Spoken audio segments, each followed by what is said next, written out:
see, mis teda eriliseks teeb, sellele muidugi saavad kõik teised vastata peale minu. Aga see, mis märku annab sellest, et tal mingisugune tähendus võib olla inimestele, on see, et väga palju teda mängitakse igal pool, minu muusikat. Eriti palju muidugi kammerkontserti, mille ma kirjutasin möödunud sajandi 60ndate aastate alguses. Keegi on kokku arvestanud, et seda on maailmas mängitud siiamaani 2500 korda.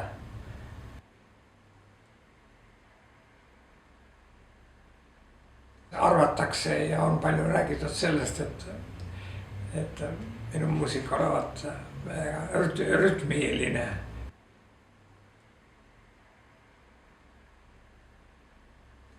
Looming sünnib kõige paremini siis, kui ma jalutan, kas mööda tuba või eriti veel väljas kuskil. Ülejäänu toimub juba laua taga. Nagu kirjanik kirjutab oma romaane. Ainuke vahe, et kirjanikust jääb paberile järgi Tähtede meri. Minust jääb järgi siis nootide rida.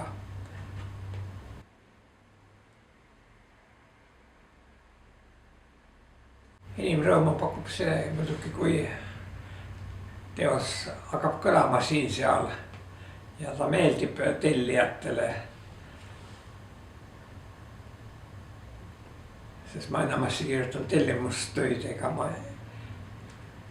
mulle ei meeldi nii hakata kirjutama, et ma nüüd võtan ette, et täna ma kirjutan nüüd seda ja teist. Enamasti kirjutan ikka seda, mida ma tean, et keegi tahab mängida või ootab minult mõnda teost, siis on parem kirjutada. Kas on mõni dirigent pööranud minu poole, et ma kirjutaks temale midagi või eriti palju muidugi igasuguste pillide mängijaid, eriti klaverimängijaid. Ja seda on meeldiv kirjutada, siis saab kohe kuulda ka ja otsustada, kas õnnestus või ei õnnestunud. Aga raskusi ma ei oskaks midagi esile tuua. Minu meelest ei ole ükski töö nii raske, et sellepärast peaks muret tundma.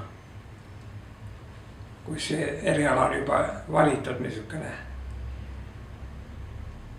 mis ma siis iga kurdan, et raske on muusikat kirjutada, kui ta mulle vaeva teeks.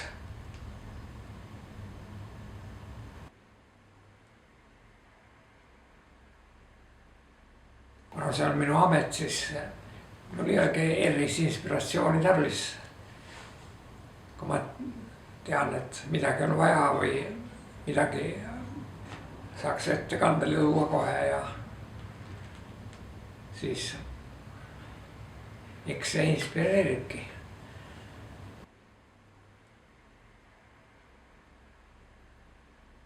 Absoluutselt igast muusikast. Mina olen niisugune palju kuulav helilooja ja palju kuulanud helilooja ka ühtlasi.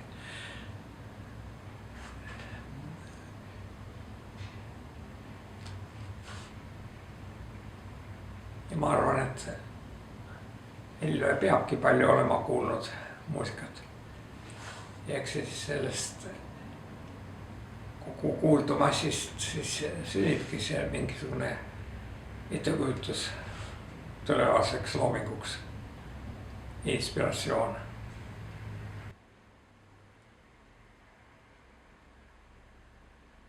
Suuremaks eeskujuks on muidugi klassikud, maailma klassikud. Bach eelkõige, Mozart ja Tšaikovski ja need suurkujud Minun lemmikkeliloojad ja neid ma olen palju kuulnud ja alati kuulan veel ka tulevikus ja olevikus. Igasugune muusika inspireerib.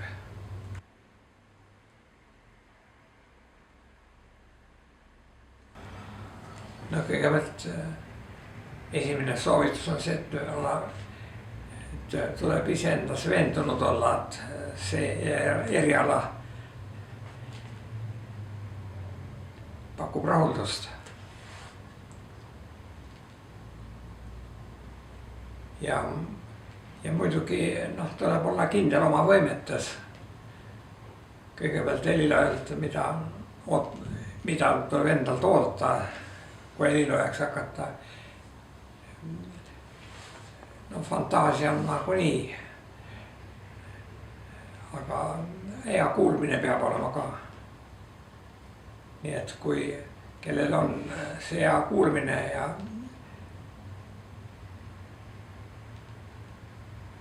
siis tasub hakata küll heliloojaks. Ja peab olema ennal ka midagi juba tehtud, enne kui õppima minna. Seda nõuavad ju ka kõik koolide vastuvõtureeglid ka, et peab midagi näidata olema.